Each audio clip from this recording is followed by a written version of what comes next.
মুরালিদহ মিয়ার দালান। স্থানীয়দের মুখে এখনো প্রচলন রয়েছে এই বাড়ির সামনে থেকে জোতা পায়ে হেঁটে যেতে পারতেন না কোনো প্রজাত। তবে স্থানীয়দের মুখে শোনা যায় এই জমিদার ছিলেন একজন সুশাসক ও ইসলাম ধর্মের অনুসারী। জমিদারের অনুগত জিন থাকত এই বাড়িতে। ঝিনাইদহের ইতিহাস, ঐতিহ্য ও দর্শনীয় স্থান নিয়ে টিপি বাংলার প্রথম ধারাবাহিক পর্ব। সাথে আছে আমি পাপ্পু বিশ্বাস। ঝিনাইদহের প্রাণকেন্দ্র থেকে পূর্ব দিকে মুরালিদহ গ্রাম অবস্থিত। তারই পাশে বয়ে গেছে নবগঙ্গা নদী। এই নবগঙ্গা নদীর তীরে গড়ে তোলা হয় জমিদার বাড়ি, যার নামকরণ করা হয় জমিদারের স্ত্রীর নামে। এই বাড়িতে লুকিয়ে আছে শত শত বছরের ইতিহাস, ঐতিহ্য। প্রতিটি নকশা ও ইট পাথরে জড়িয়ে আছে হাজারো স্মৃতি।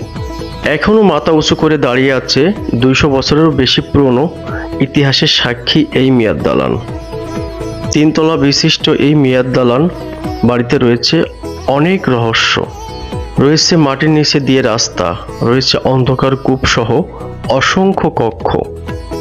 স্থানীয়দের কাছ থেকে জানা যায় এই জমিদার বাড়িটি নির্মাণ করেন জমিদার সলিম চৌধুরী, সম্রাট শাহজাহানের বংশের একজন বংশধর। উনি ছিলেন একজন আউলিয়া, আল্লাহর ওলি। ওনার অনুগত একটা জিন ছিল এই বাড়িতে। তার একজন কোরআনের লাইনের ওস্তাদও ছিলেন।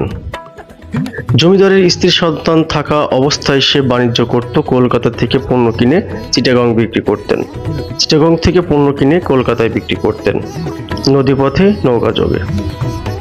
জমিদার সলিম চৌধুরী হঠাৎ একদিন নদী ভ্রমণের উদ্দেশ্যে বের হলেন। নবগঙ্গা নদী হয়ে মাগুরা ঘোষপাড়া নামের একটি স্থানে বিশ্রাম নেওয়ার সময় একজন ঘোষের সুন্দরী মেয়েকে দেখে সে মুগ্ধ হয় এবং মেয়েটির বাবাকে বিবাহের প্রস্তাব দিয়ে তাকে মুসলিম বানিয়ে বিবাহ করে। ঘোষের মেয়েটির নাম ছিল মুরালিবালা, আর এই মুরালিবালা থেকেই এই গ্রামের নামকরণ করা হয় মুরালিদহ। ওনার স্ত্রীর নাম রাখেন আশরাফু নেছা। বেধর্মী মেয়েকে বিবাহ করায় বাড়ি থেকে জমিদারকে বিতাড়িত করে দেন। সে সময় জমিদার তার ওস্তাদের কাছে সব কথা খুলে বলেন। তখন উস্তাদ বলেন, তোমার কোনো সমস্যা নেই, তুমি এই নদীপথে বেরিয়ে পড়ো। যেখানে যে দেখবা সাপে ব্যাঙ খাচ্ছে, সেইখানে তুমি বাড়ি তৈরি করবা।